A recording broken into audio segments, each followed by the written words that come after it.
Le triangle des Bermudes, surnommé aussi le triangle du diable, de nombreux mystères hantent cet endroit resté en partie inexpliqué et dont on va essayer de résoudre le mystère aujourd'hui. Pour avoir une réponse à toutes ces disparitions et aux phénomènes inexplicables qui ont lieu dans cette zone, je commencerai par vous présenter ce lieu paranormal pour ensuite vous raconter quelques histoires à peine croyables, mais pourtant réelles, de disparitions d'avions et de bateaux avec des témoignages de victimes juste avant qu'elles ne disparaissent des radars. On terminera enfin par révéler les causes de toutes ces disparitions et nous résoudrons grâce à des recherches scientifiques les mystères du triangle des Bermudes. Abonnez-vous si ce n'est pas encore fait et dites-moi dans les commentaires si vous aimez ce type de vidéo qui montre que notre planète garde des secrets qui ne demandent qu'à être expliqués. Partons maintenant à la découverte du triangle des Bermudes. C'est parti. Le triangle des Bermudes est une zone dans l'océan Atlantique qui relie l'archipel des Bermudes, Porto Rico et Miami, formant ainsi un triangle d'une surface à peu près égale à celle de l'Égypte, soit 1 million de kilomètres carrés. C'est en 1945 qu'on entend parler pour la première fois de ce lieu, après la disparition de 5 avions bombardiers et d'un hydravion de secours qu'on ne retrouvera plus. À partir de là, de nombreuses théories étranges furent avancées, comme la présence d'extraterrestres vivants dans les profondeurs, une porte s'ouvrant vers une autre dimension, ou encore l'existence d'une bête sous-marine aspirant n'importe quel engin survolant ou naviguant sur ces eaux. Avant de pouvoir s'intéresser vraiment aux causes réelles de ces disparitions, regardons ensemble d'autres histoires similaires à celles que j'ai racontées tout à l'heure.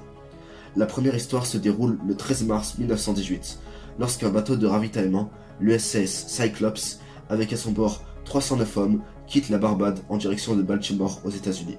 Alors qu'il traverse le triangle des Bermudes en transportant plusieurs milliers de tonnes de marchandises, il disparaît brusquement sans laisser aucune trace. De nombreuses recherches ont été effectuées, mais n'ont jamais permis de retrouver la moindre trace de ce navire. Cette disparition reste à ce jour le cas le plus meurtrier jamais enregistré. La prochaine histoire se passe un peu plus tard, le 30 janvier 1948. Cette fois-ci, c'est un avion, le Tudor Star Tiger, transportant 25 passagers, parti de Santa Maria, dans l'archipel des Açores, en direction des Bermudes, qui devait traverser tout l'Atlantique.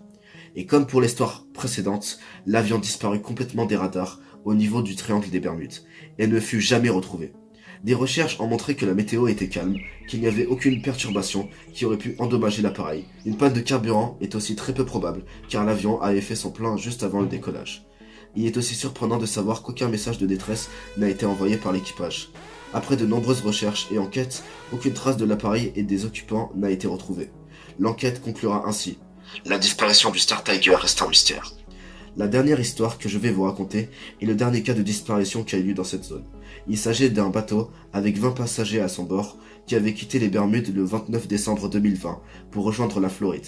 Sauf que le bateau en question n'est jamais arrivé à destination.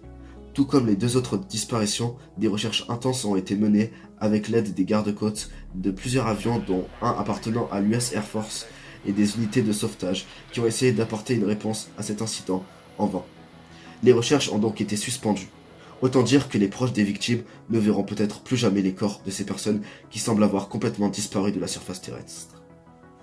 Mais maintenant, après vous avoir raconté quelques cas de disparition au triangle des Bermudes, essayons de savoir où sont passés ces 270 navires et avions, surtout pourquoi il y a tant de disparitions dans cette zone. Intéressons-nous maintenant aux causes. Même si les scientifiques n'ont pas réussi à trouver les vraies raisons des disparitions qui ont eu lieu au triangle des Bermudes, on a néanmoins plusieurs hypothèses qui pourraient expliquer tout cela. Tout d'abord, ce triangle se situe dans une zone très profonde, pouvant aller jusqu'à plus de 8000 mètres de profondeur. Ça signifie que les épaves des bateaux et avions peuvent se trouver à des kilomètres sous la surface et donc peut-être ne jamais être retrouvés.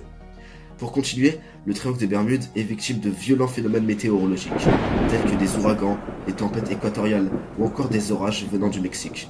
Cet endroit est le théâtre de rafales qui peuvent souffler à plus de 270 km/h, pouvant alors provoquer des vagues géantes de 30 mètres capables de faire chavirer des navires de grande taille. Il y a encore le fait que ce triangle se situe au-dessus d'une montagne sous-marine de 4000 mètres de haut, composée de récifs acérés et de tunnels capables d'aspirer des navires, car oui en effet, il y a des sonars qui ont montré que cette zone est entourée de récifs très acérés, formés par une accumulation d'algues et de coquilles, et d'épaisses couches de calcaire pouvant atteindre jusqu'à 12 mètres de hauteur, autour des côtes se situant dans ce triangle.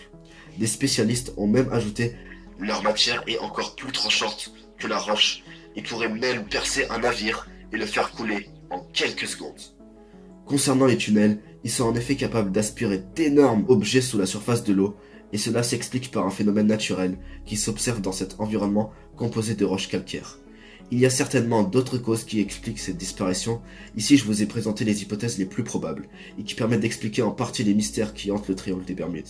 À ce jour, même si plusieurs recherches scientifiques du monde entier ont pu écarter les théories d'une potentielle activité extraterrestre ou la présence de créatures capables de faire couler des bateaux, certaines personnes pensent encore qu'il y a une activité paranormale qui se cache derrière ces disparitions. Le triangle des Bermudes continue donc à nous fasciner et à alimenter les théories les plus folles. Dans le monde, il existe beaucoup d'autres endroits aussi dangereux que les Bermudes, voire pire, avec des lacs volcaniques acides, comme ici en Indonésie, capables de déchiqueter n'importe quoi. Il y a aussi des plages dangereuses, avec des vagues géantes, capables d'engloutir les personnes se trouvant au bord. Je pourrais encore rajouter le Bushman Hole, en Afrique du Sud, qui est considéré comme l'un des spots de plongée le plus dangereux au monde. Cet endroit est notamment connu après la mort du plongeur australien Dave Shaw, qui mourut dans des conditions atroces, en essayant de récupérer le squelette d'un autre plongeur qui avait trouvé la mort quelques années auparavant. Je pourrais parler plus souvent de ces lieux et de ces endroits dangereux si vous me dites dans les commentaires que vous aimez ce genre de contenu. Nous sommes arrivés à la fin de la vidéo. J'espère que vous savez plus de choses maintenant sur le triangle des Bermudes, qui malgré tout reste un endroit où il n'y a pas plus de disparitions qu'ailleurs, mais reste tout de même dangereux pour la navigation. Pour ce, je vous laisse et je vous dis à très bientôt pour une prochaine vidéo.